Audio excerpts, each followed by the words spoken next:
بسم اللہ الرحمن الرحیم۔ لڑکیوں کے بالغ ہونے پر ماہواری آنے اور جسم میں دوسری تبدیلیاں پیدا ہونے کی وجہ سے بہت سی لڑکیاں پریشان ہو جاتی ہیں کہ یہ ہمارے ساتھ کیا ہو رہا ہے۔ اگر مائیں وقت پر اپنی بچیوں کو صحیح صورتحال سے آگاہ نہیں کریں گی تو ممکن ہے کہ ان کی ناسمجھ سہیلیاں اپنی عقل کے مطابق غلط باتیں بتا کر آپ کی بچی کے ذہن کو منتشر کر دیں۔ بلوغت میں قدم رکھنے والی اکثر نوعمر لڑکیوں کو ماہواری کے دوران مختلف مسائل کا سامنا کرنا پڑتا ہے۔ ماہواری کی تکالیف سے عہدہ برآں ہونے کے لیے ماؤں کو مندرجہ ذیل باتیں ذہن نشین کرنی چاہیے اور اپنی بچیوں کو وقت پر آگاہ کرنا چاہیے۔ بلوغت میں قدم رکھتے ہوئے ایام کا آغاز ایک فطری، قدرتی اور سادہ عمل ہے۔ یہ ایک قدرتی اور انقلابی تبدیلی کا آغاز ہوتا ہے جو کہ ان کو ذمہ دار عورت بننے کے قابل بناتا ہے تاکہ وہ ہر مشکل کا بہادری سے مقابلہ کر سکے۔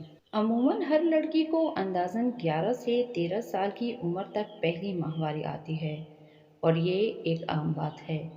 لڑکی کی ماہواری شروع ہونے کا انحصار بہت سی چیزوں پر ہوتا ہے جس میں وزن، قد اور غذائیت کے معیار کا عمل دخل شامل ہوتا ہے۔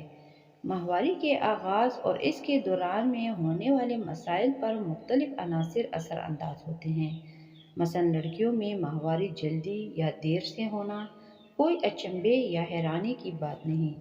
اس سلسلے میں پریشان ہونے اور کسی کے پاس جانے کی کوئی ضرورت نہیں۔ اپنی بچیوں کو یہ بات سمجھائیں کہ ماہواری سے متعلق کسی بھی مسئلے میں کسی سہیلی یا کوئی اور جسے مکمل علم نہ ہو، ان کا مشورہ نقصان دہ ثابت ہو سکتا ہے۔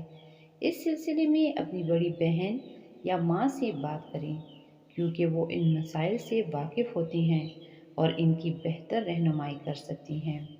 اپنی بچیوں میں حفظان صحت کے اصولوں کا خیال رکھنے اور اپنے اعضاء کی حفاظت کا شعور پیدا کریں۔ ماہواری کے دوران میں صاف اور جراثیم سے پاک روئی یا پیڈ کا استعمال کروائیں کیونکہ ان کے غلط استعمال سے الرجی یا انفیکشن کا خطرہ ہو سکتا ہے۔ صفائی کرنے والے اجزاء کا غیر ضروری اور مسلسل استعمال بھی اعضاء مخصوصہ میں جلن پیدا کر سکتا ہے۔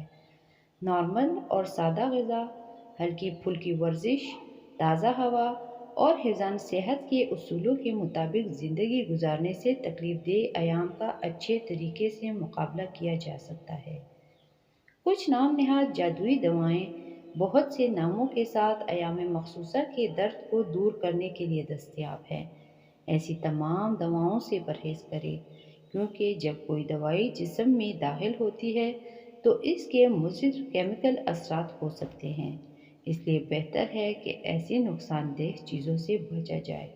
میں ان تمام ماؤں سے گزارش کرتی ہوں جن کی بیٹیاں جوان ہو رہی ہیں کہ وہ ایک اچھی دوست کی طرح اپنی بچیوں کو ان تمام باتوں سے آگاہ کریں جن مراحل سے ان کی بیٹیوں کو گزرنا ہے۔ امید ہے کہ یہ ویڈیو آپ کے لیے بہت کارآمد ثابت ہوگی۔ آخر میں آپ لوگوں سے گزارش ہے کہ اگر آپ کو یہ ویڈیو اچھی لگی ہو تو اسے لائک، شیئر اور سبسکرائب ضرور کریں۔ اللہ حافظ۔ اللہ ہم سب کا حامی و ناصر ہو۔ آمین ثم آمین۔